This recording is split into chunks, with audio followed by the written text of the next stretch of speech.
Aloha, ekomai, and welcome to EBC's international coverage of the coronavirus COVID-19 pandemic.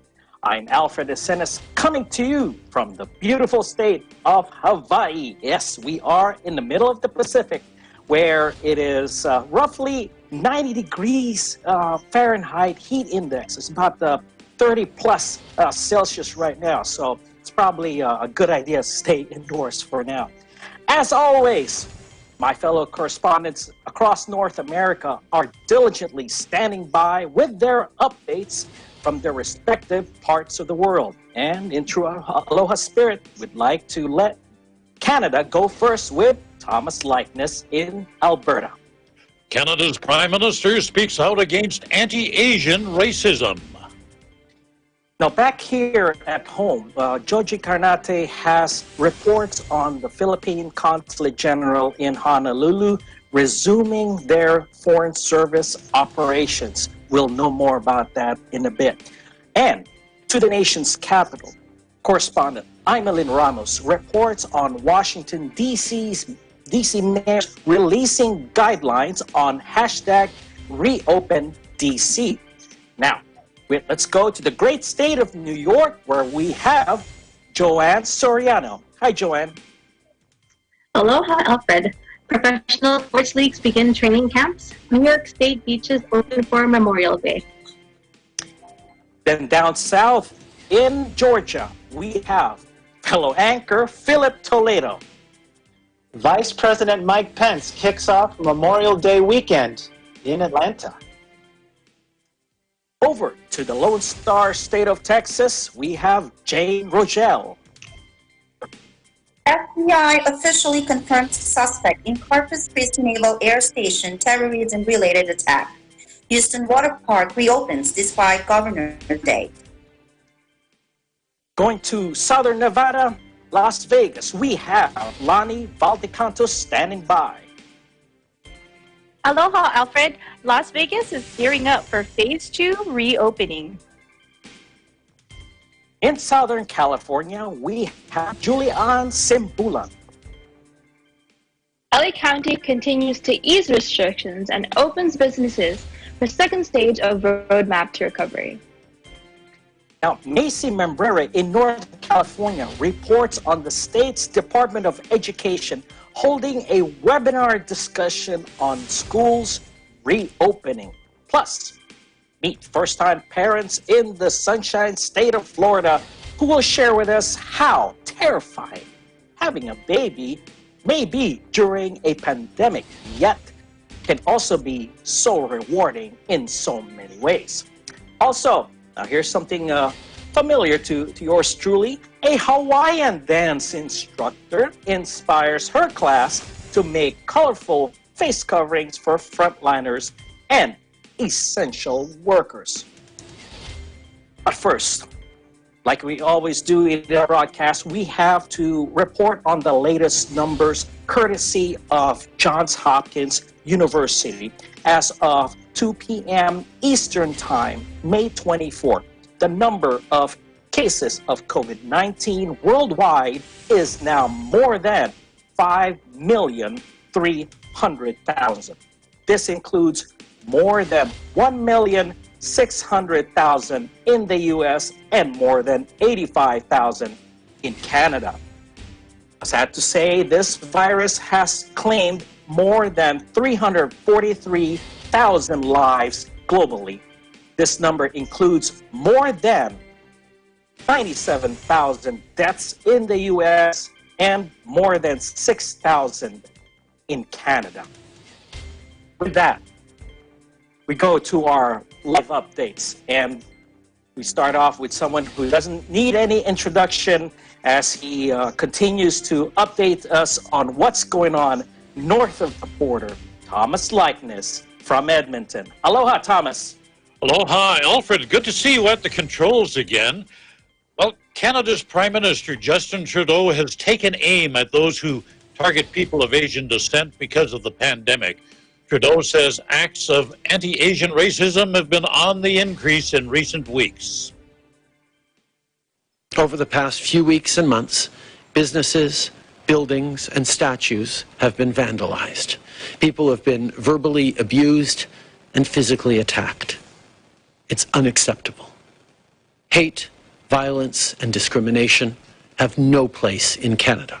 This is not who we are as Canadians. I want to thank those who have stood up against violence and exposed what is happening in our communities.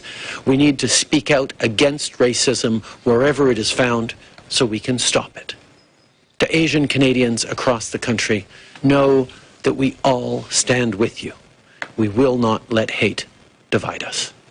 You know, I've talked about this on the program before. You might recall we had a problem with this in southern Alberta at that Cargill meat processing plant. That was the largest industrial outbreak of coronavirus in Canada, if not North America.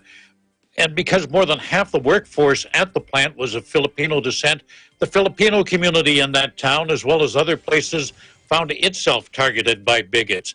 And, you know, even though it's not a large number of people, when you consider all of the country, a large number of people doing this, it's still hurtful for the targets of this ignorance, and the actions of a few leave a stain on the community at large. Well, it's been a beautiful weekend in Toronto, and that's brought crowds out to city parks and not a lot of social distancing. You know, in one park, thousands gathered in close proximity to each other. That prompted Mayor John Tory to blast those people who are ignoring public health orders, calls them selfish. The city also issued a statement calling the gatherings unacceptable, and it adds that if this continues, it could undo the efforts of the past weeks to slow the spread of the disease. Dr. Abdu Sharkawi, he's a Toronto doctor on the front lines. He's an infectious disease specialist, works in the ERs and the intensive care units of a city hospital. Well, he took to Twitter today telling people, smarten up, smarten up. In a video, he's visibly upset as he describes seeing images of people in groups of 10 or more tanning or socializing and all in close proximity. He says, you know, he and his colleagues are struggling to treat people with COVID-19 on a daily basis. He says people in the city have to do better, adding he doesn't want his hospital filled up with more sick people, people who got sick and could have prevented it. Well, since the pandemic began, in Toronto alone, 700 people have died from COVID-19. Toronto, the province of Ontario, one of the two major epicenters in Canada.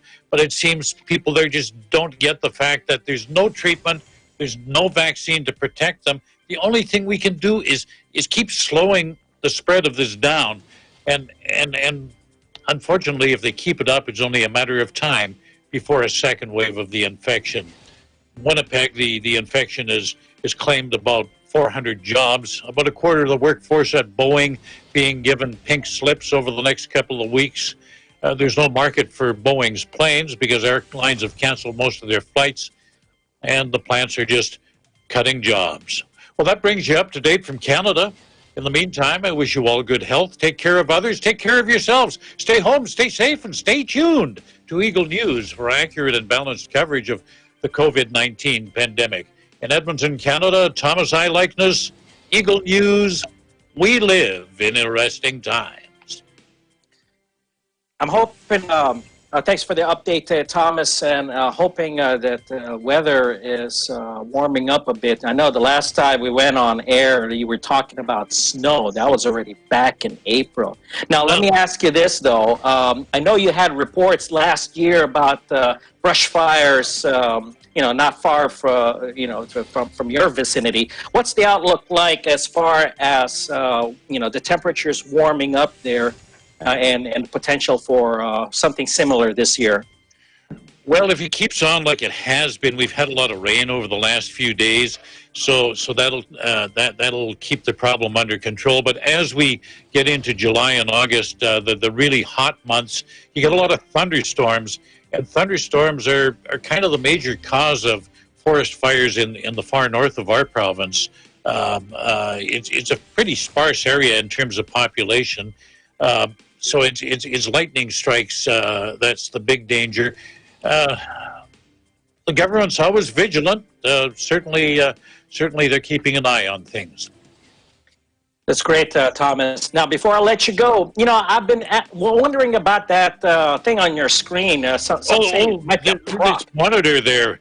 Well, that's a good supplement to what folks are watching here. EagleNews.net keeps you up to date not only on what's happening in Canada or the Aloha State, but all over the world. We're tied in with a major news agency as well. So that's where you want to go if you want complete coverage from around the world in a print format.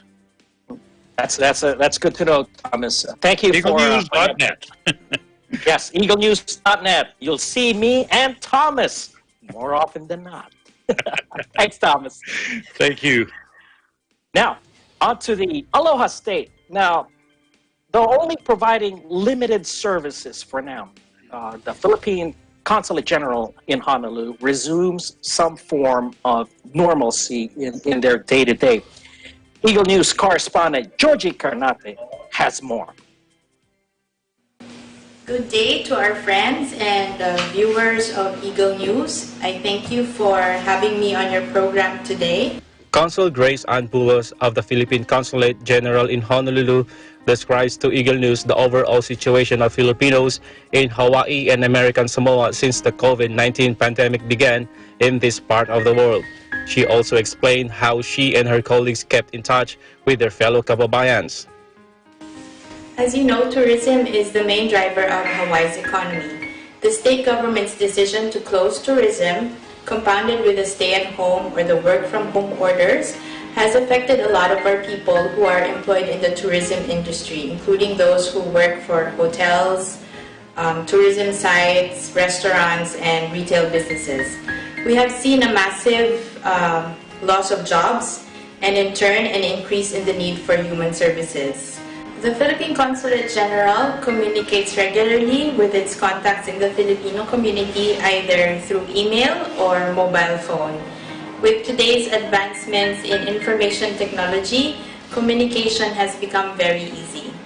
Nowadays, there are so many platforms for communication, including social media and even meeting platforms. Information for our clients and the public is also regularly posted on the Philippine Consulate General website and our social media accounts. Despite the challenges brought about by the pandemic, Consul Bulos shares her thoughts on how Filipinos learned and benefited from this ongoing crisis. For every crisis, there are also opportunities. The pandemic has been a blessing in disguise. It has provided families the opportunity to spend more time with each other. We have also learned how to make the most use of technology to keep in touch and to forge connections. We have become resourceful and creative in doing with what we have. Some have even learned new skills. So these are just some of the things that are part of the new normal that we are now living in. Since May 4th, the consulate has resumed operations, albeit on a limited scale, as Hawaii continues to lead the United States in flattening its curve of COVID-19 cases.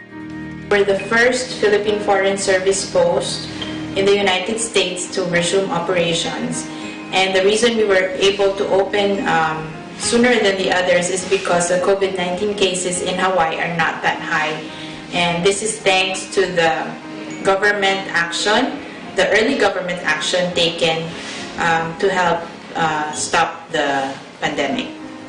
There are a number of factors that we needed to consider in deciding to reopen.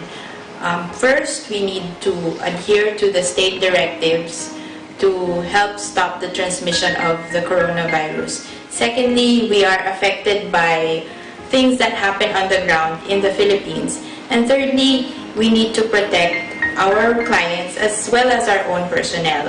So because of these things, we decided that our operating hours will be shortened. We're not fully operational at the moment. Our hours are only from 10 a.m. to 2 p.m. That's the time that we're open to the public, and that's from Monday to Friday except holidays.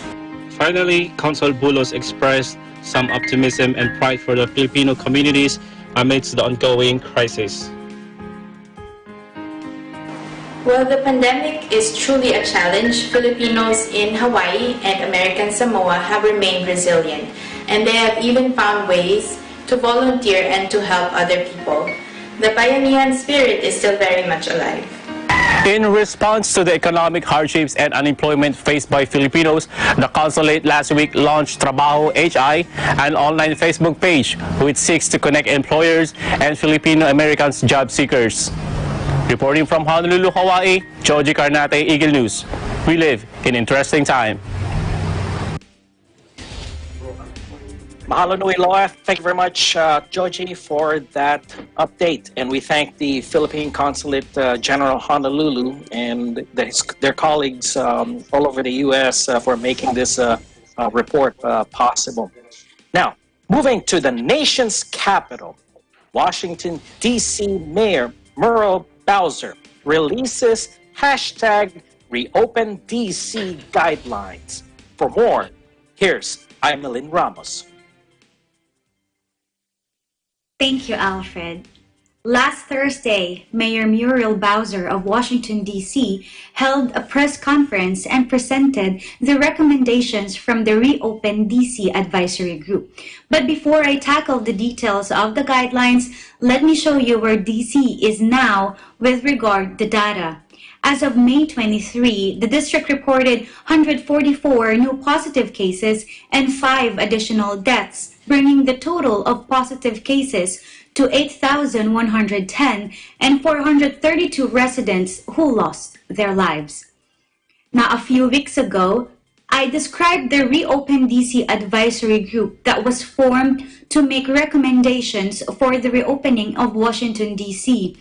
Included in this press conference via video link was the group's co-chairs, former National Security Advisor Susan Rice and former U.S. Secretary of Homeland Security Michael Chertoff. I saw the plan as released by the advisory group, and it was 79 pages, so I knew I had my weekend reading cut out for me. The advisory group recommended a 4-stage approach. There are 3 stages to follow the lifting of the stay-at-home order. 4th stage to begin when a vaccine has become available and administered.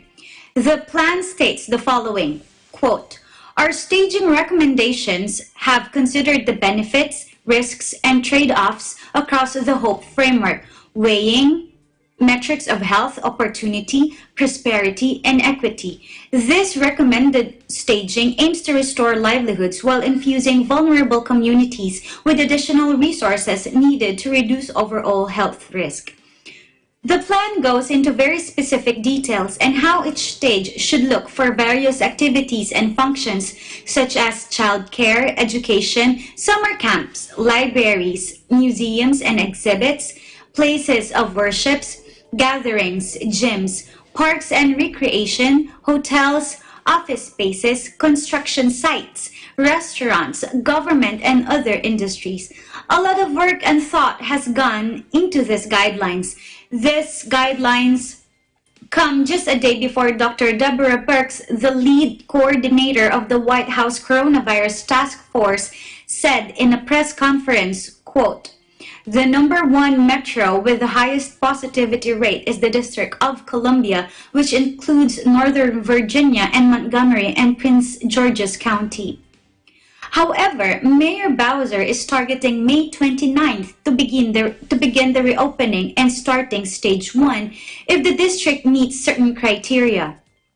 So we're all hopeful that stage 1 of reopening will begin soon, but it's also possible that stage 1 can begin at a later date. There's a lot of information out there, and if stage 1 begins in the district, we have to be sure of what is actually open and closed. For example, for stage 1, playgrounds are still closed, but tennis courts with proper safeguards are open. So please always check with your local officials and most current guidelines. To see exactly the Reopen DC guidelines, go to coronavirus.dc.gov for the actual copy. Each city and state will have their own form of reopening, so let's continue to check for the latest updates. For Washington, D.C., though, stage 4 is the ultimate goal. That's when there is an effective vaccine or cure. At that stage, we'll have a new normal. Time will only tell what that might look like. In Washington, D.C., I'm Malin Bondok Ramos. Eagle News, we live in interesting times. Back to you, Alfred. As your children, continue to obey Thank you, Emeline, and may you and your family be safe. When we come back, more updates from our correspondents in the U.S. and Canada. Stay with us. This is Eagle News.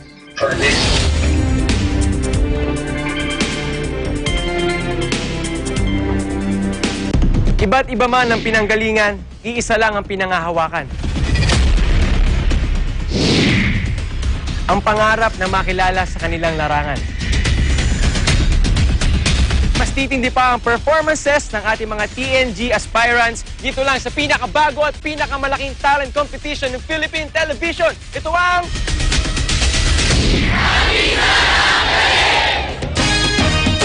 Tagisan ng Galing is presented by SMC Infrastructure, building a better world. Sandig sugar-free white coffee, puno ng white coffee taste without the sugar, kaya lower calories. Try mo na Sandig sugar-free white coffee. Sarap ng white coffee, now sugar-free. Vet-approved Nutrichos, the only premium dog food with active boost for optimum energy and prebiotics that help strengthen immunity. Just like Catherine Bernardo, gawing listo, ganado ang fur babies niyo. Listo ganado sa Nutrichos. Magnolia Chicken Templados, delicious, ready to cook and freshly marinated daily. Pure Foods Luncheon Meat, pure sarap for every family. Star Chunky Cheese Corned Beef, ang cheesy ng corned beef mo. Walang duda, kids can tell na #1 ang Pure Foods Tender Juicy. Ang tender, ang juicy, ang sarap. Co-presented by Kubert, expert in air conditioning and electromechanical. Also engaged in structural, electrical, fire protection, plumbing, and sanitary services. Cooper, your ultimate MEPS and air conditioning solutions. Unlad Incorporated International, fight against global poverty. New San Jose Builders Incorporated. Canrib Corporation, your ventilation and air conditioning specialist. Vita Herbs Philippines Green Coffee, masarap, mabango, at healthy pa. Puerto Rico Resort and Convention Center, Cabiao, Nueva Ecija. I love Puerto Rico.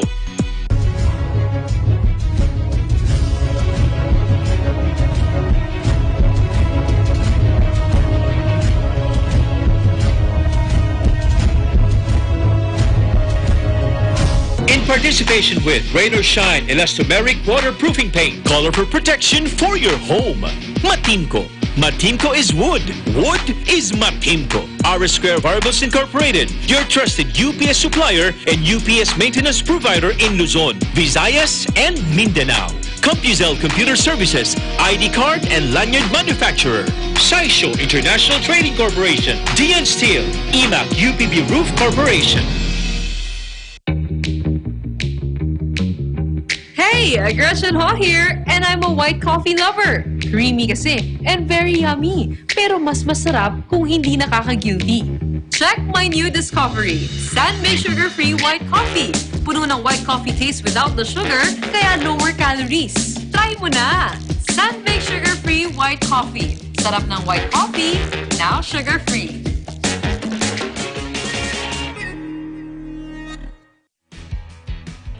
The successful development of TPLEX, or Tarlac Pangasinan La Union Expressway in 2009, a 4-lane toll road that extends from Tarlac City to Rosario La Union, with an additional approved extension of 56 kilometers all the way to San Juan La Union.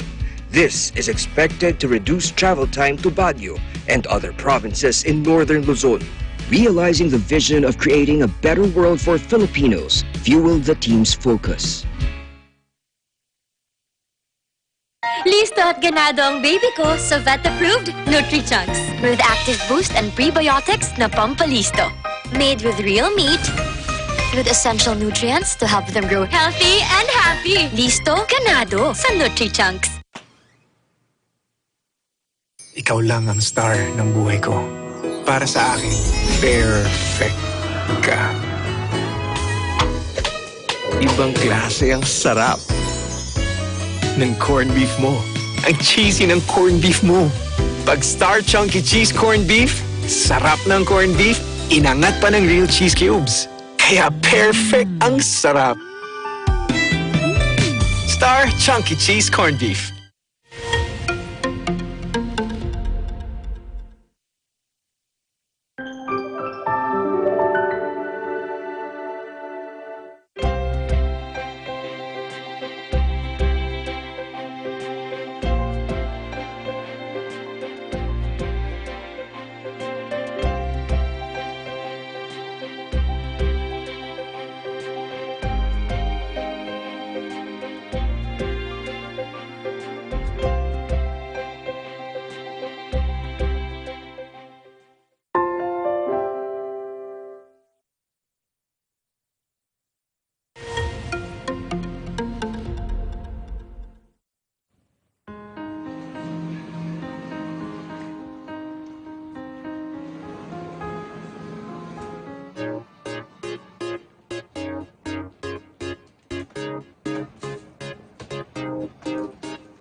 toilet paper at tissue boxes mo. Hindi mo ba alam, mauubos daw ang mga tissue products? Bakit naman? Ang raw materials daw ng mask at tissue products ay iisa lang. Saan naman galing ang balitang yan? Ay basta, narinig ko lang din. Maraming din kayang nagpo-post sa Facebook at Twitter, kaya kung ako sa'yo, kumuha ka na din. Sige na't mauna na ako sa'yo ah. Huwag basta-basta magpaniwala Sa mga nakikita o nababasa sa social media, magsaliksik at i-verify ang lahat ng impormasyon. nakukuha sa internet. Tandaan, maging responsable tayo sa paggamit ng social media nang hindi magdulot ng panic sa iba. Kung paanong dapat labanan ng COVID-19 Ay gayon din ang ating pagsugpo. sa black propaganda at maling impormasyon. Dennis Lu, Lou Omelda, Luigian Alfantosa, Tyranel Pililu, Hannibal Arevalo, EBC, Japan, Euro. We live in interesting times. Ein sonniger Tag heute hier in Berlin vor dem Bundestag. Ich bin Irene Juliet Arzadon und möchte diese Gelegenheit nutzen, um ein paar Worte mit euch zu teilen. An alle Menschen da draußen. In dieser Zeit lasst uns nicht vergessen, den Menschen zu danken, die ihr Leben für uns opfern. Sei es die Menschen, die im Krankenhaus arbeiten, in den Altenheimen sowie in den Arztpraxen, aber auch an die Menschen, die im Lebensmittelhandel sich befinden. Die Kassierer. Manchmal reicht es aus, um ihnen ein freundliches Lächeln zu geben. Denn die Menschen, die heute am Arbeiten sind, weil sie nicht so wie einige von uns zu Hause bleiben können, die sollten wir wertschätzen. Ihnen sollten wir unseren Dank ausrichten. Darum lasst uns noch mehr zusammenhalten, sie wertschätzen.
Welcome back to E! News. I'm Alfred Acenas from Hawaii.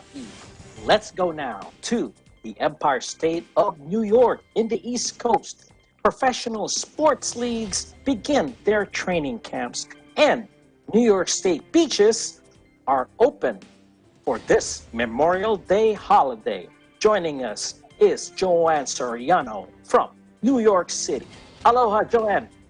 Aloha, Alfred. For the numbers, almost 1.7 million New Yorkers have been tested positive for COVID-19. Yesterday, 47,000 people were tested and 1,500 came back positive.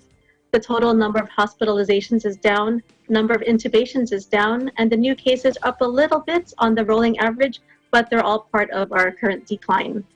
We reached a glimmer of hope the other day when the number of deaths per day dipped below 100. Governor Cuomo was speaking with a healthcare professional back when the number of deaths here were in the hundreds, and it seemed impossible. The doctor had said to him at that time, if you can get under 100, I think you can breathe a sigh of relief. That number we reached on Friday was 84. But yesterday, the number tipped back up again with 109 families losing a loved one. Starting today, all New York professional sports leagues will be able to begin training camps.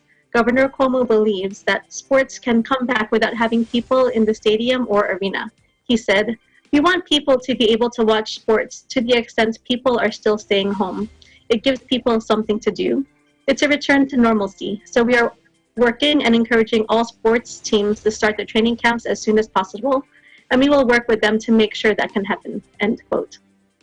So like you said, Memorial Day weekend is here, and the big question now is, where can New Yorkers go?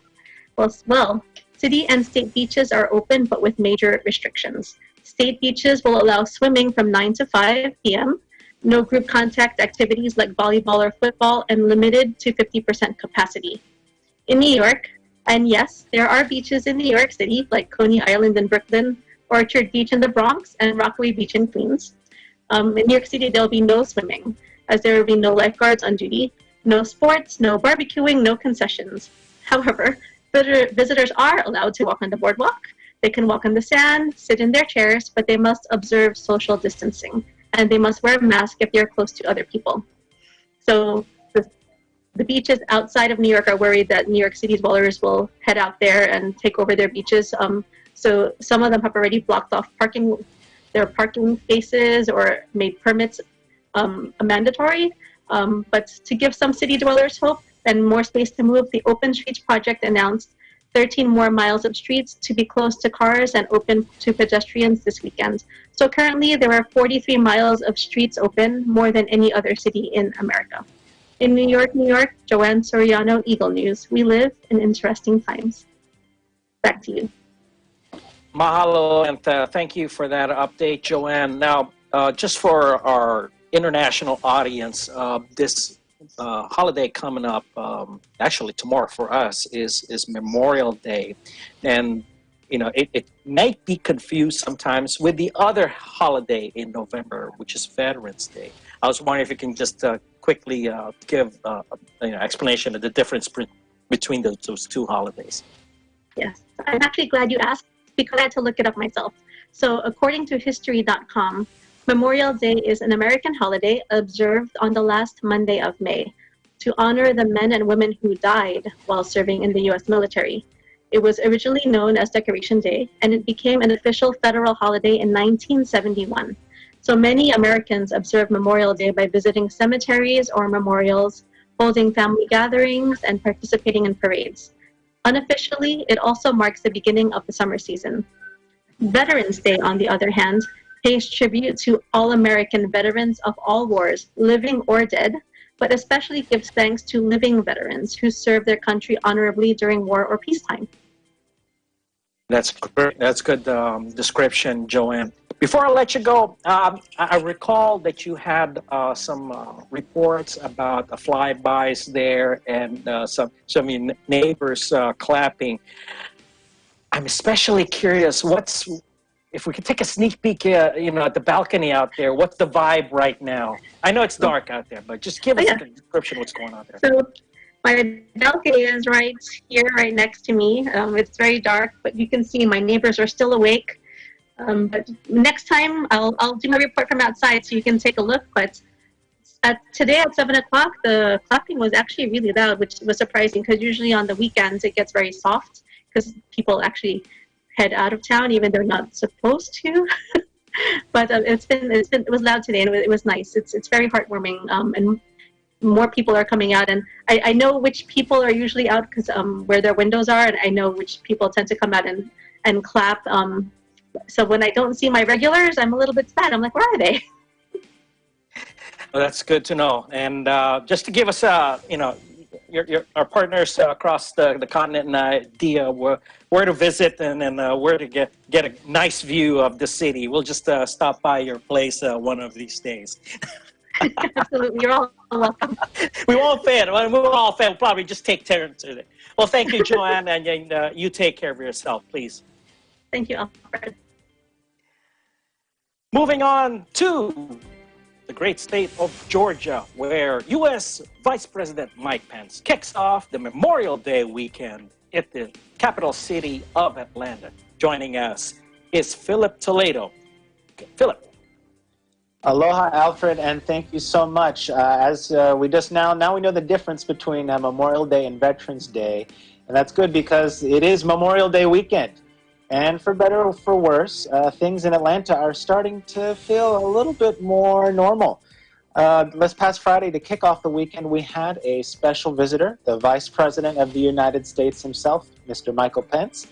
And as a good host, our Governor Brian Kemp took him to Star Cafe, which is a locally owned restaurant here, for some reportedly delicious Southern meatloaf.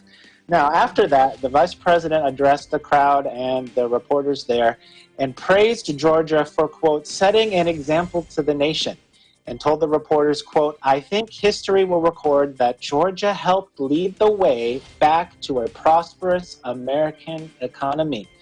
Now, following their lunch, the governor and the vice president traveled to the Waffle House headquarters to have a socially distanced roundtable discussion with Georgia restaurant owners. There again, the vice president praised and spoke to the importance of a healthy economy and said that it, quote, contributes to the physical and emotional well-being of the American people. Now, it's interesting, there was so much focus on the economy because about a month ago, Georgia was one of the first states to begin this whole reopening process. You might remember there was a lot of criticism from across not only the United States, but even across the world of the governor's decision to start reopening and allowing our shelter in place to expire.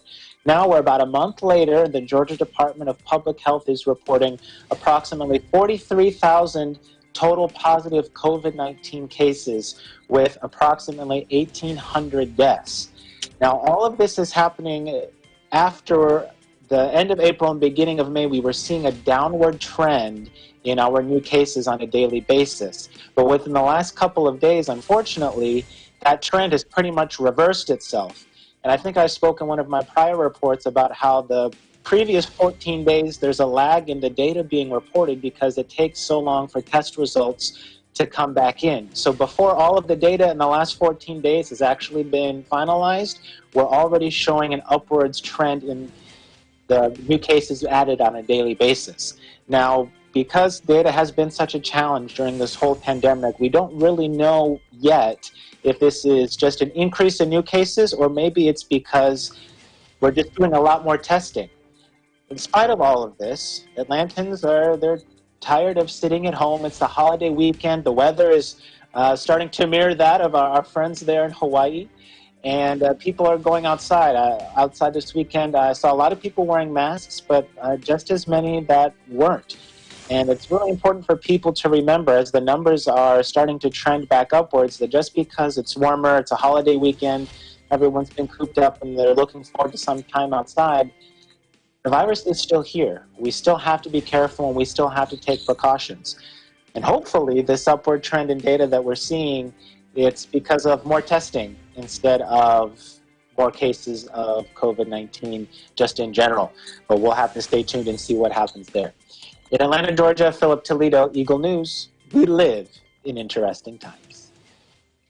Mahalo, thank you very much, Philip, for that update. And I just I can't help but recall, last time I was there in that part of the world, the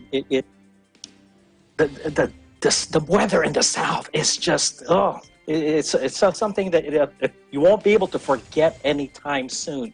What's the outlook like there in Atlanta as far as this summer season? The temperature is going to be slightly higher, storms expected, something like that, and any kind of outlook?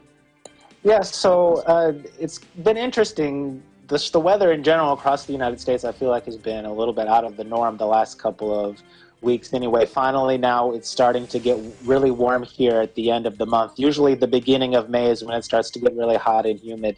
A lot of people are starting to talk about the increased hurricanes that the weather services are talking about. Now, don't get me wrong, in Atlanta, we panic buy like the best of anybody, whether it's a hurricane or a snowstorm. But after this whole pandemic, we're a little bit panic bought out. So everyone is just trying to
suspect attempted to speed through a security gate at the Naval Air Station in Corpus Christi while opening fire and injuring a sailor who was able to roll over and hit a switch that barricaded the shooter from entering the base. The gunman was killed by Navy security. FBI President Leah Reid stated that the FBI had determined the incident to be terrorism-related and said that the FBI is working diligently with state, local, and federal partners on this investigation, which is fluid and evolving. Navy officials stated that the wounded sailor was discharged from a hospital where she suffered minor injuries. This Memorial Day weekend, as Texans are eager to enjoy the warm weather, a local water park reopened its doors despite executive orders. According to a May 22 Facebook post by water park officials, Big Rivers Water Park and Adventures in New Caney decided to reopen on Memorial Day weekend, even though Governor Abbott's May 18 orders maintained that water parks, amusement parks, and video arcades should remain closed. The park's website May 22 Facebook post, however, stated that capacity would be limited to 2,020 guests, which is under the park's 12,000 person capacity. And in a May 16 Facebook video, CEO Monty Gallant stated the park will implement 6 feet social distancing with hand sanitizing stations throughout the park and mandatory face masks for employees. Meanwhile, here in Houston, Mayor Sylvester Turner announced in a press conference today that since Friday, the city 137 complaints about too crowded conditions and no social distancing amidst the phase 2 reopening. He urged that occupancy restrictions must remain at 25% for bars and 50% for restaurants. He stated, "I don't want firefighters or police to barge in on businesses, but I'm getting calls and photos from council members and the public about places that are packed with no social distancing. And if people blatantly or selfishly ignore rules, it would be irresponsible for the city to ignore." End quote. Meanwhile, stay safe while having confidence in Houston, Texas. I'm Hotel Eagle News. We live in interesting times. Back to you, Alfred. Mahalo. Thank you, Jane.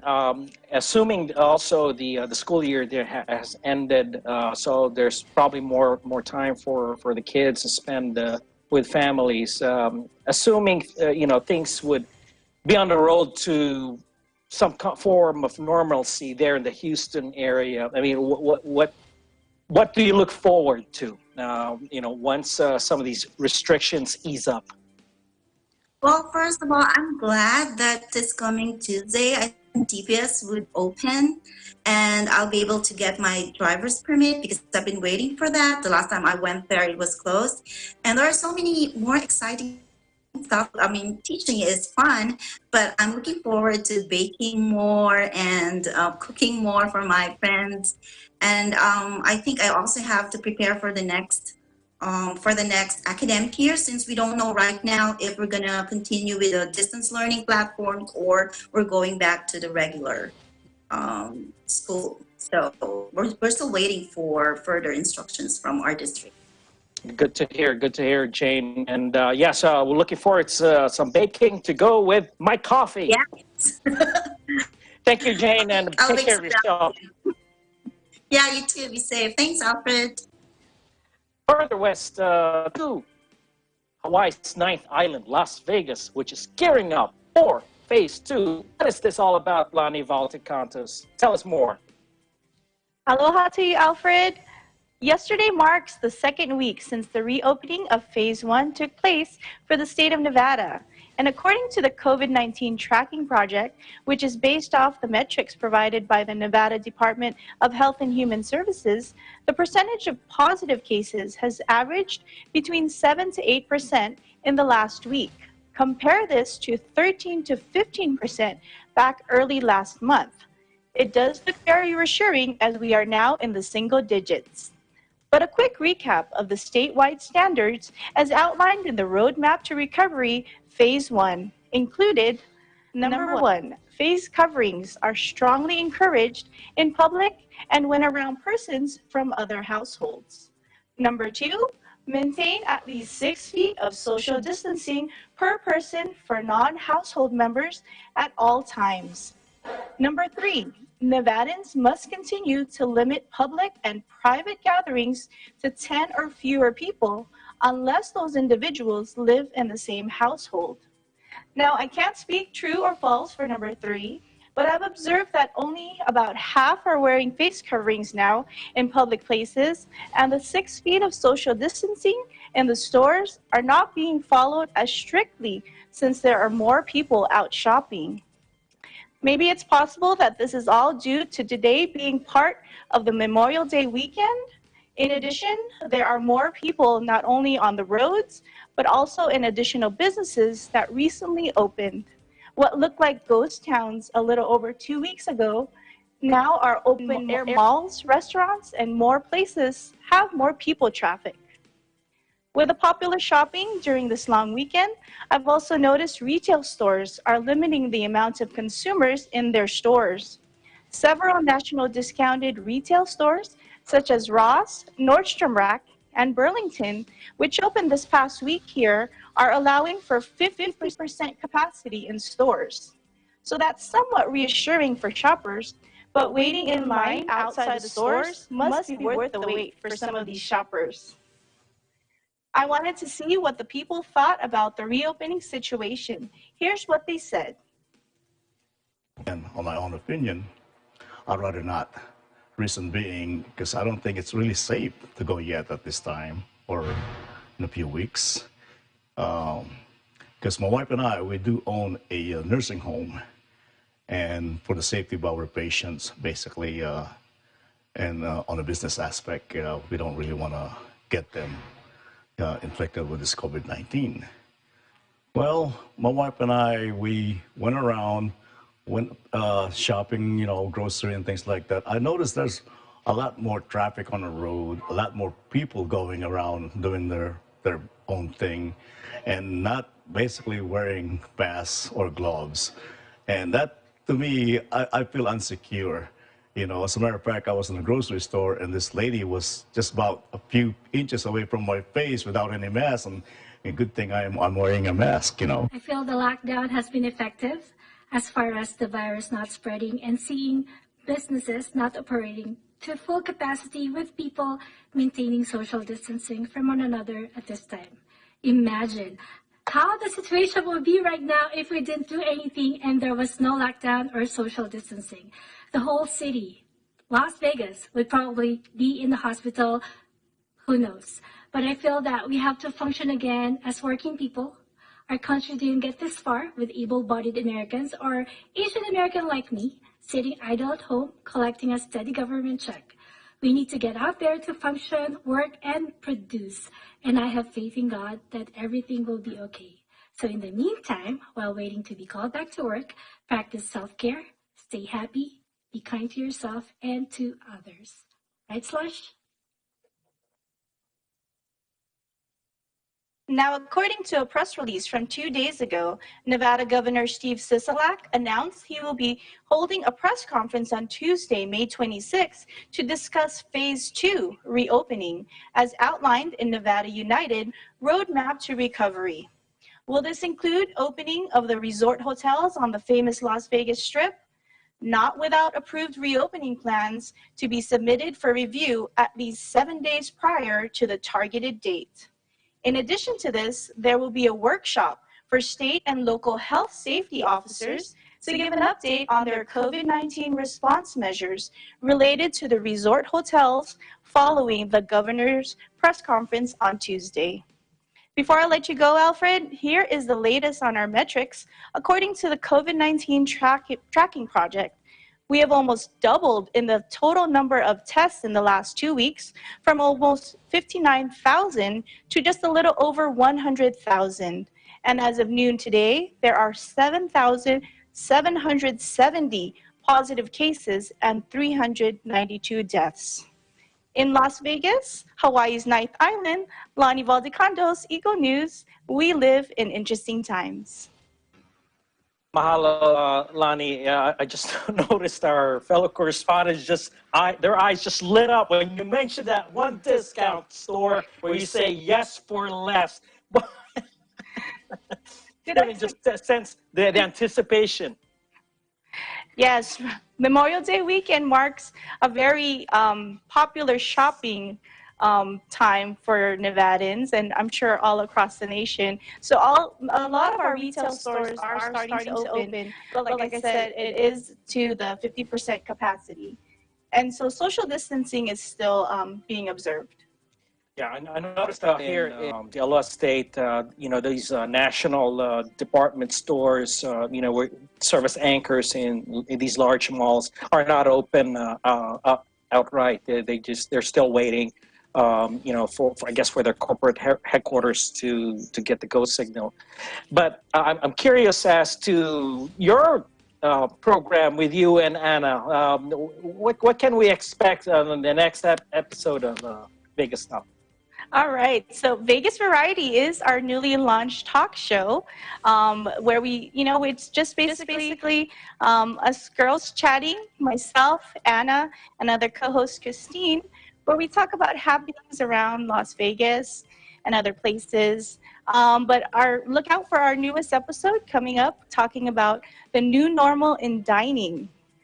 So we do have a business owner that we interviewed in regards to some of the things that we should see in dining during this pandemic. That's good to know, Lani. And with dining, there's some food associated. Looking forward to that next episode. Mahalo, Lani, and take care. Yes, thank you, Alfred. Take care. Be safe.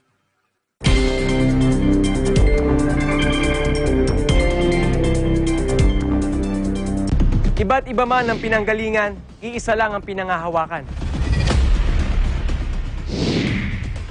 Ang pangarap na makilala sa kanilang larangan. Mas titindi pa ang performances ng ating mga TNG aspirants dito lang sa pinakabago at pinakamalaking talent competition ng Philippine Television. Ito ang...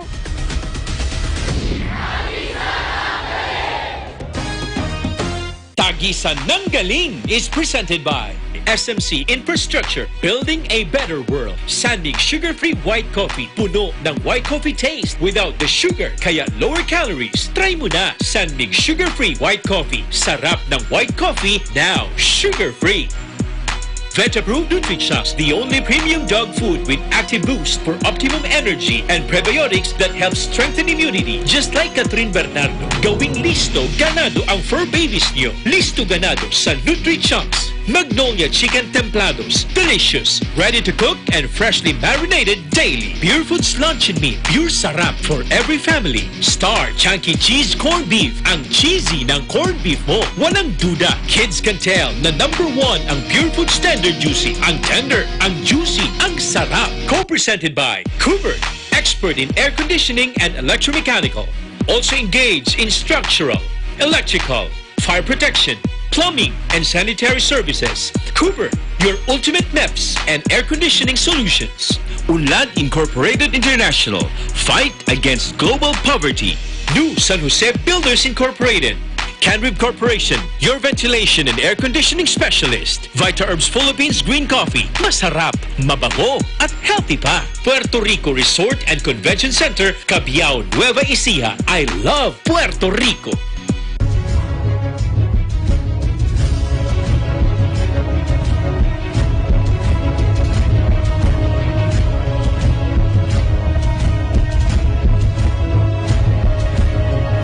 In participation with Rain or Shine Elastomeric Waterproofing Paint. Color for protection for your home. Matimco. Matimco is wood. Wood is Matimco. Our Square Variables Incorporated, your trusted UPS supplier and UPS maintenance provider in Luzon, Visayas, and Mindanao. CompuZell Computer Services, ID card and lanyard manufacturer. Saisho International Trading Corporation, DN Steel, EMAC UPB Roof Corporation. Hey, Gretchen Ho here, and I'm a white coffee lover. Creamy kasi, and very yummy. Pero mas masarap kung hindi nakaka-guilty. Check my new discovery, Sandmade Sugar-Free White Coffee. Puno ng white coffee taste without the sugar, kaya lower calories. Try mo na! Sandmade Sugar-Free White Coffee. Sarap ng white coffee, now sugar-free.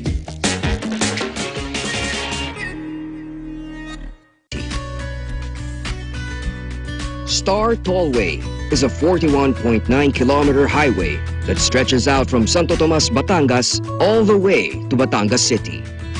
An important component of the company's portfolio, the NAIA Expressway project is a 5.4-kilometer elevated expressway that connects the Skyway system to NAIA Airport terminals and the entertainment city. SMC Infrastructure's ventures also include other projects aside from the toll road business. Listo at ganado ang baby ko sa vet-approved Nutri-Chunks with active boost and prebiotics na pampalisto. Made with real meat, with essential nutrients to help them grow healthy and happy. Listo, ganado sa Nutri-Chunks. Bakit natin ipinagluluto ang mga mahal natin? We want them to feel special. Sa meaty luncheon meat that we serve. If your pure intentions had a taste, it would taste like Pure Foods. Pure Sarap, Pure Foods luncheon meat.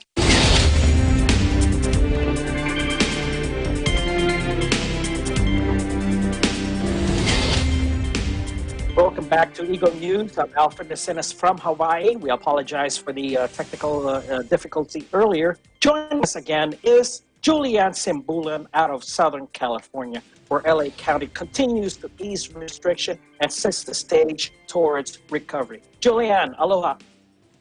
Mahalo, Alfred. Los Angeles County, California continues to gradually ease restrictions and reopen various businesses as the county progresses in the second stage of the roadmap to recovery. Just in time for the Memorial Day holiday, county officials announced these following 3 openings: beach parking lots and bike paths, indoor shopping malls for curbside service from delivery to pickup, and lastly, car parades to celebrate special occasions including graduations and birthdays. Many Angelenos are looking forward to the sunny and warm weather for this long holiday weekend as residents plan recreational activities at the beach and pick up items bought online or over the phone from their nearby shopping malls. Residents are still strongly advised to practice the required precautionary measures. Gatherings or social events of any size are still not allowed. The third case of restriction has made many young residents of Los Angeles very happy as car parades are officially permitted by the county. Graduations, birthdays, and other special achievements can now be celebrated through car parades. There are specific guidelines when conducting these car parades, and the hosts or organizers are required to follow these strict requirements. Some of these requirements include participants must be in their cars, motorcycles, bicycles, cars with open tops and no doors. Vehicles like golf carts are not allowed to be part of the car parades. If their car windows are open, participants must wear face coverings. Diplomas, certificates, or other important documents may be given, however, can only be distributed one at a time to people waiting in their vehicles. Additionally, the 6 feet physical distancing and requirement to wear facial coverings must still be followed. Los Angeles Mayor Eric Garcetti tweeted, "It's a long weekend with beautiful weather, but we must remember COVID-19 is still a threat." And General Ruth Wong, the director of the Los Angeles County Department of Military and Veterans Affairs, gave this message to the public for this holiday. Let us take a look.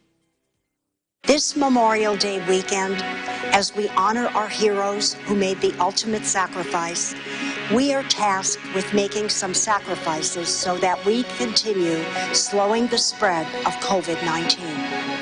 Unfortunately, that means no big barbecues, picnics, or gatherings this year, since it's still vital to stay at home as much as we can.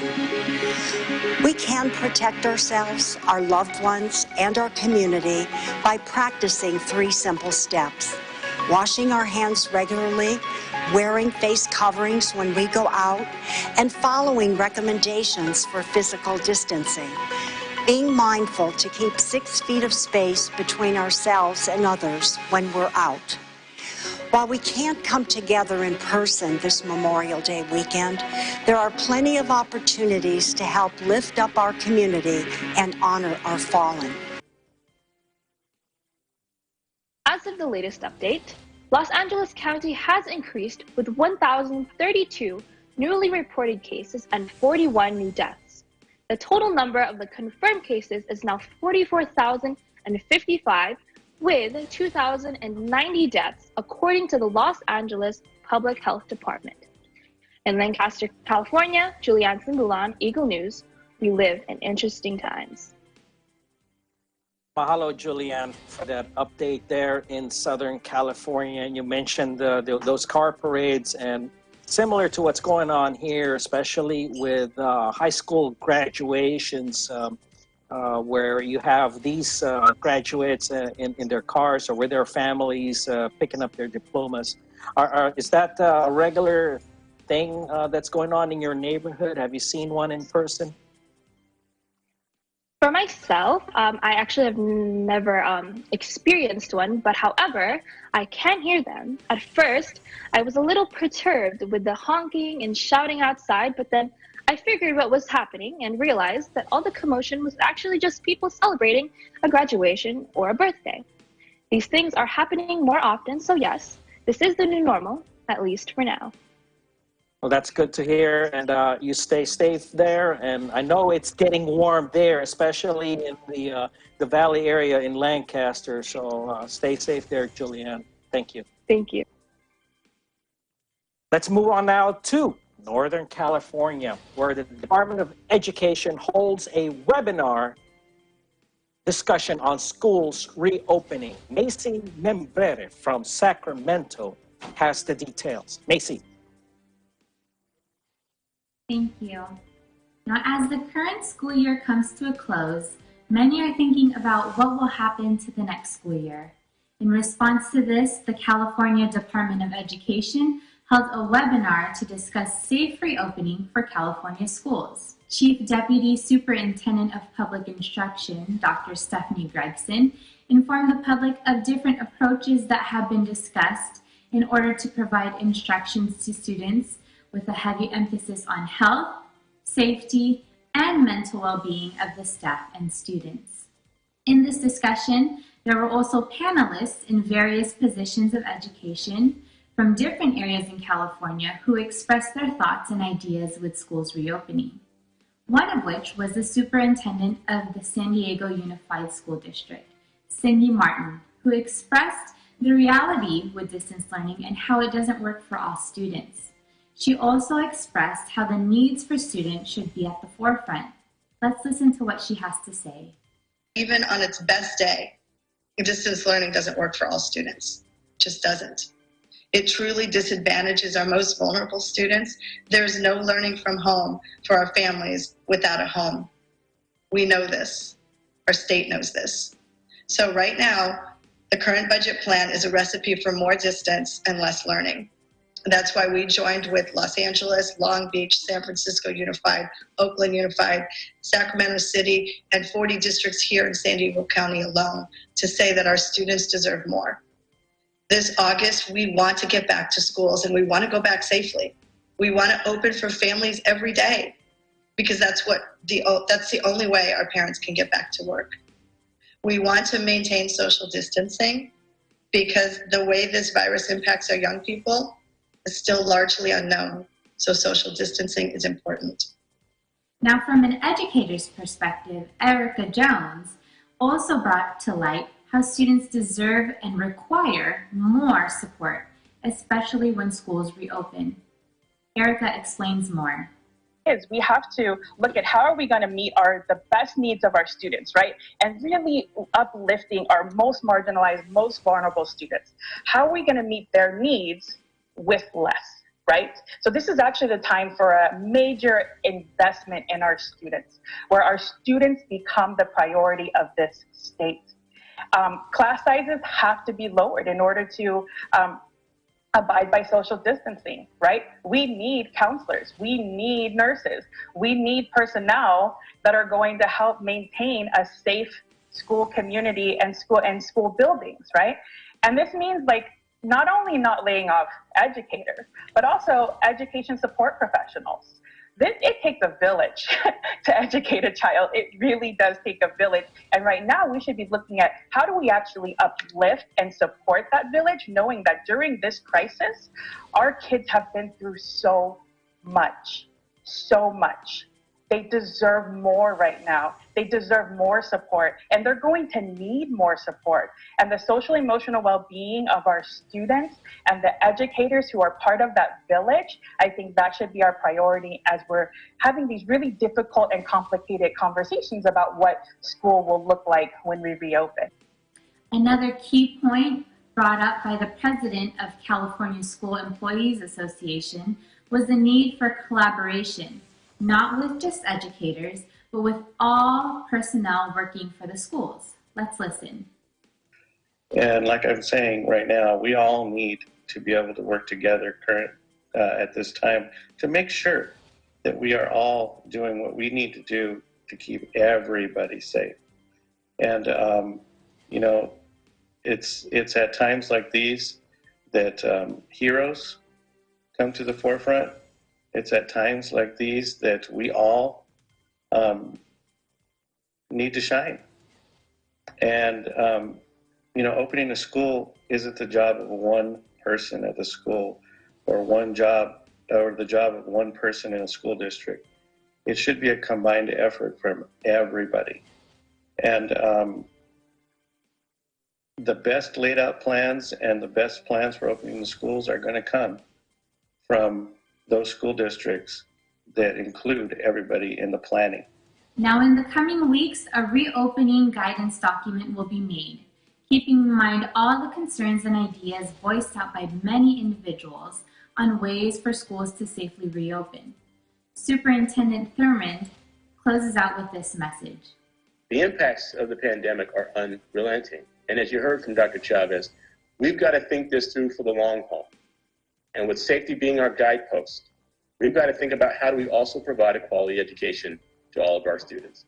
I acknowledge to you up front that this is not easy.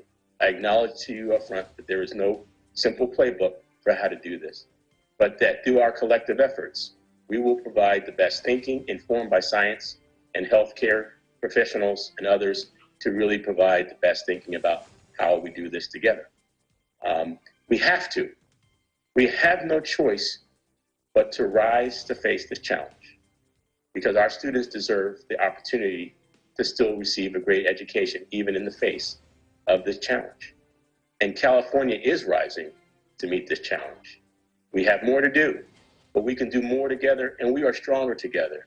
And together we will serve the needs of our 6.2 million students and those who serve them in California. In Sacramento, California, Macy Membreri, Eagle News, we live in interesting times. Thank you, Macy, and may you stay safe there in Sacramento, and salutations to all the teachers, the educators, as they wrap up this school year and face new challenges in the coming academic year, whether it be there in California, here in Hawaii, and elsewhere. Now, we mentioned a couple expecting, and in Lake Mary, Florida, they learned that they were going to have a baby. Adelpha and Adrian Mangit were expecting, and family and friends were also excited, and so were their soon-to-be grandparents who were from another state. Were and expected making plans to visit the baby once the baby is born. But then, of course, the COVID-19 pandemic comes into the scene. Adelpha gives birth to baby Rio amid stay-at-home orders and social distancing measures. Now, how is it for this couple who has to navigate the world of parenting away from other family and friends because of these strict measures?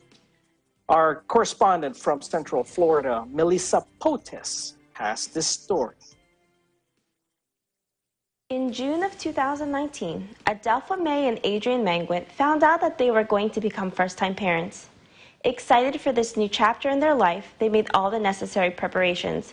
But fast forward to February 2020. Nothing could prepare them for having to give birth during a pandemic. Here's their story. Our son's name is Ryu Anario Mangwit. He was born on April 3rd, and he weighed 7 pounds and 1 ounce. Found out that I was expecting back in end of June 2019. It was unexpected, actually. I was having indigestion, and and I didn't know why it won't go away, and then I took a pregnancy test, and there it was. We found out that we were having a boy because I had to get an emergency ultrasound since I had some bleeding. So they had to, check me again. Oh, this is a funny story, actually. Because we said that we would wait to find out. It was supposed to be a surprise. We were supposed to have a gender reveal. And then she went to that appointment by herself. And then the ultrasound person was like, do you want to know what the sex is? And then she's like, I'm supposed to have a gender reveal soon. But she was like, yeah, sure. And then she tried to keep it a secret from me, but I found out. He basically got it out of me. I was like, no, I'm not going to tell you, but he kept bugging. She can't lie. It's horrible. So fast forward when this whole pandemic was coming about how many months were you? So I was about 7 months, 7 months, 32 weeks. So at this point, how are you feeling? Because obviously you weren't expecting to give birth during the middle of a pandemic. I was still working as a nurse, and we heard about the news. It became more serious, and I was getting more worried, and especially since I already had some complications with my pregnancy. They didn't really say anything about pregnant women and the risk of the virus. But knowing that I'm pregnant, I know that my immune system is compromised. So it was a very scary situation because my coworker, she's also pregnant, and she was coughing, and she said that her husband's coworker had a fever, and so it was just, and she's right next to me, her cubicle. So it was unexpected. It was very scary. And it just made our whole situation even more challenging. So going forward, were there any changes to your birth plan or to your doctor's visits? How did they manage that with the increased risk for you and for the other pregnant women going to the doctor's appointments? Like whenever you went to the doctor or the hospital, it was only one visitor allowed, and there's like no children allowed. So they didn't want to have too many people in the hospital and the doctor's office. They had all the precautions, like if you had a fever or if your temperature was too high, or if you traveled outside of the U.S. They didn't want you to come into the office or the hospital. So they had their precautions. They said that those pregnant individuals that were positive for COVID-19, they were not admitted into that unit for the baby and mother unit or the labor and delivery unit. They were actually in a separate building. So we asked that to make sure that no one was exposed to it. Also, they had masks. The nurses that were taking care of us, they had masks, gloves. They have to sanitize and clean their equipment for every patient that they go into. Also, the hospital only allowed one support person for the duration of the pregnancy. They didn't allow any visitors. It was no visitor guidelines. So since coming home, what have you guys been doing to make sure that all three of you remain safe? The good thing was unexpectedly I ended up having preterm labor contractions.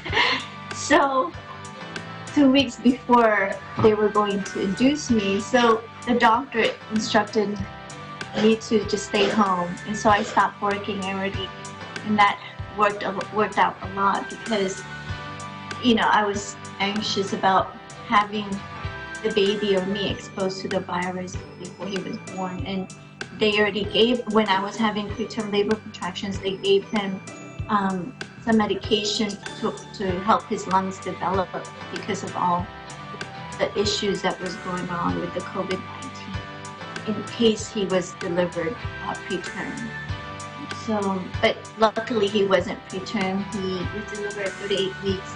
And Adrian was he ended up just taking the paternity leave for a month as well. So how are you guys adjusting to parenthood now? You have him home, all of you are safe. We're still adjusting. Because you think you figure out one day, and then the next day it's totally new day.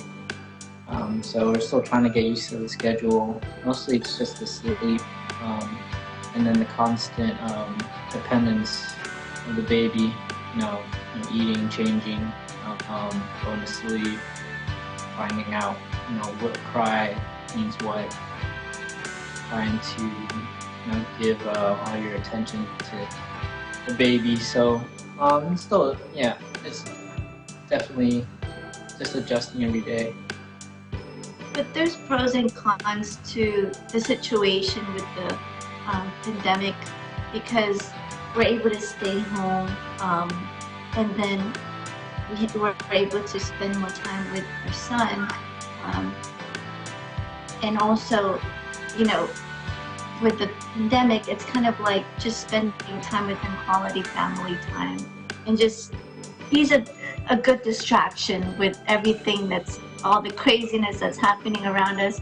He's distracting us from all of those, and he's just keeping us focused on him. So that's the positive thing.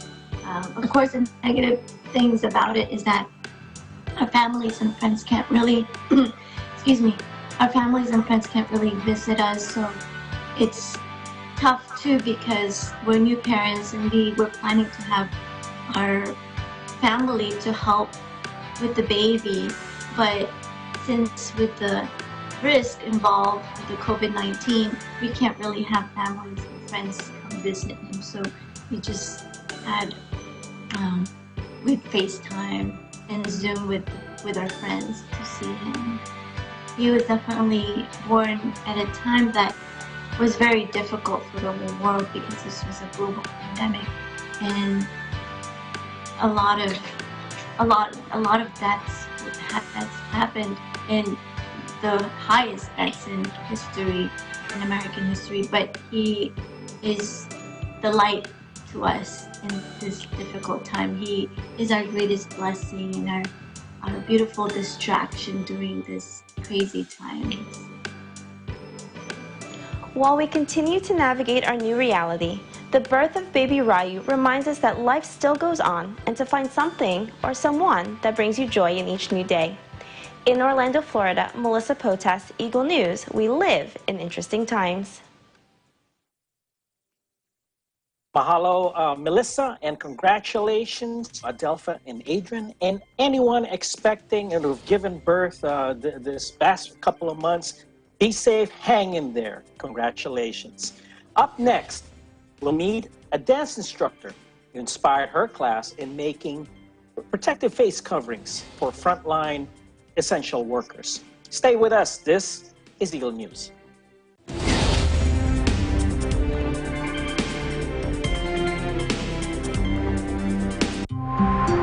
Net 25 available in the Middle East on OSN.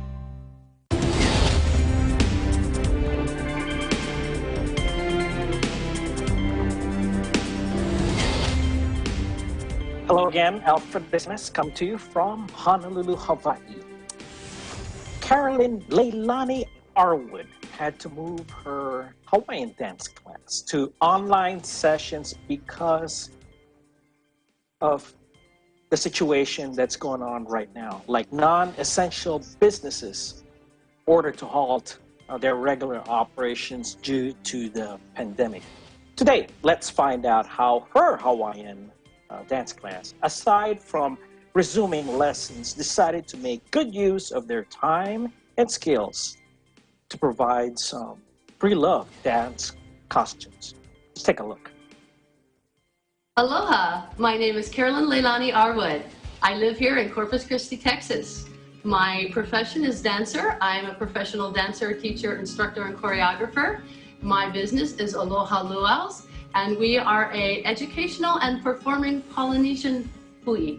My husband is Sam. He is a frontline worker. He works for Driscoll Children's Hospital.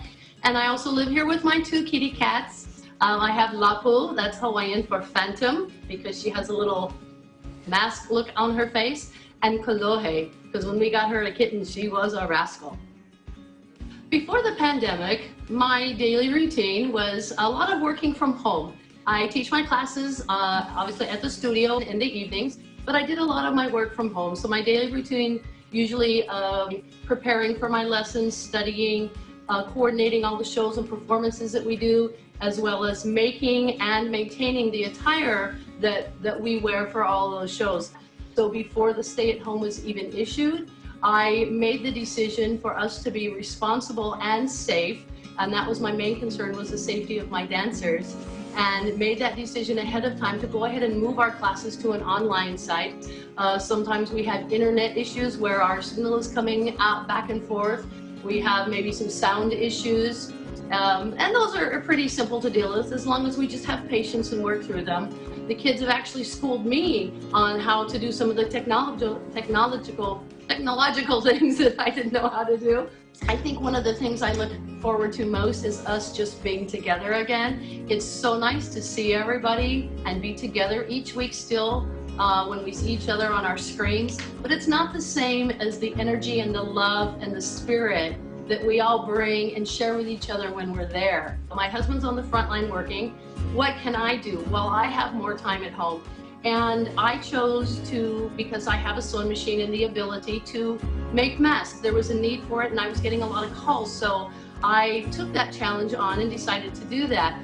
And I thought, what a better way to involve my dancers in a community service project. I had the dancers, individuals or families, if there were siblings and the parent mother, come at different times, and I set the projects out for them, all cleaned and sanitized, ready to go. And then through my window where I was sewing, I would give them instructions on what to do. So together as a group, when we did this, we were able to donate just shortly after that 80 masks to the Child Protective Services.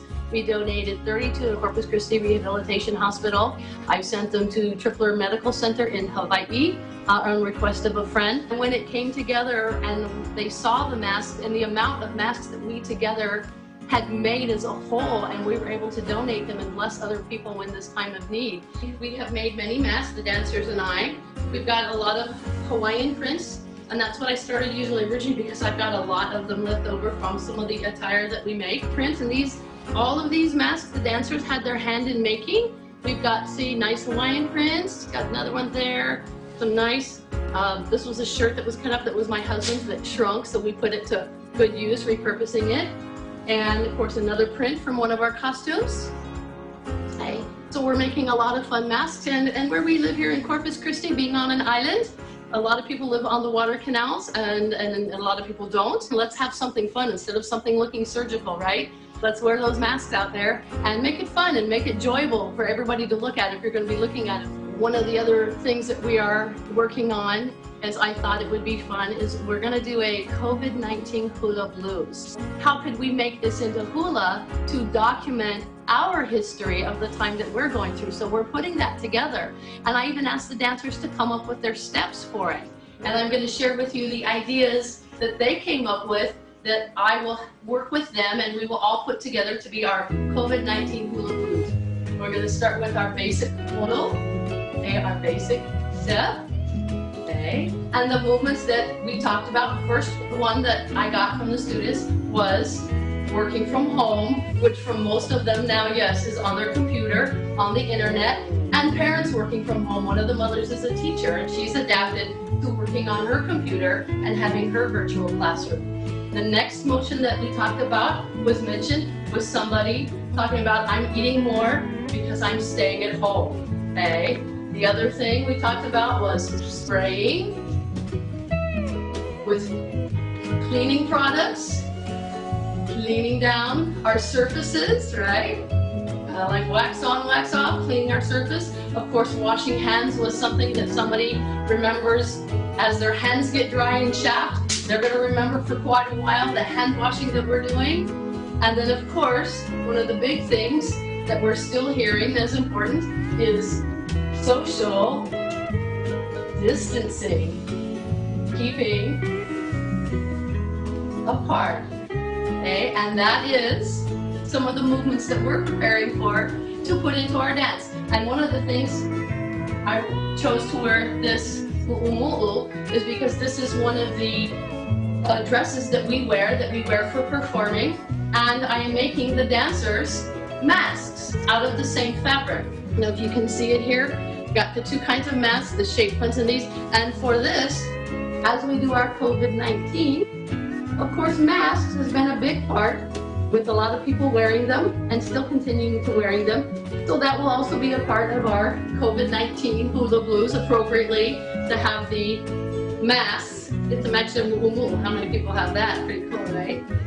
I think a good mindset for this, and the mindset that I've adapted, is just to be positive. It's going to happen, and it happened. There's nothing we can do to change it. And look on the bright side. Find the bright side. At first, adjusting to the families being home, husbands being home, kids being home. But now they're getting to, hey, we've adjusted to that. We're enjoying it now, that family time we have together, and remembering that it's temporary. It will get through. So with that, I think another big thing is being flexible. And I think that's really important. And adjust those great changes and be willing to take away the good things that you get from those changes and keep those in as we embrace this new normal. Mahalo, Leilani Arwood of Corpus Christi, and to our Texas Bureau for that special feature. And we just wanted to emphasize masks like these are continue to be made statewide, especially for our frontliners. And we salute them for their sacrifices. Now, Eagle Broadcasting Corporation invites you to watch its set of new online shows, Daily Insight, Home Edition, Vegas Variety, The Vocal Chamber, and Unfiltered Discussions. For more, just type in those shows on YouTube for more information. And as always, we provide and we cannot emphasize the reminders that we have to give out to everyone to wash your hands often, cover your nose, your mouth, and when you're sneezing or coughing, as much as possible, avoid touching your eyes, nose, and mouth as well. Avoid contact with sick people, and seek your healthcare provider if you are feeling sick. And we want to touch on social distancing a little bit. In fact, I shared with my producer some material provided by the City County of Honolulu to give a little bit of understanding and scale of what 6 feet or 2 meters looks like. Because there are some out there who have no idea how long it is. They can probably tell how tall they are. But of course, as distancing, it may be a challenge. But hey, governments like here in Honolulu and elsewhere will do what it can to provide some samples, some ideas to ensure everyone keeps their distance as much as possible and abide by the law, so that all of us can get through this crisis. And of course, like what I just did, wear a protective face covering, especially out in public. And we continue to salute and clap to our frontliners who make us proud and continue to do what they can to fight this crisis, and to salute to the young men and women who are part of this year's class of 2020. This is Eagle News international coverage of the coronavirus COVID-19 pandemic. We'll see you in our upcoming news programs. I'm Alfred Asenas, coming to you from Hawaii. We live in interesting times. Aloha.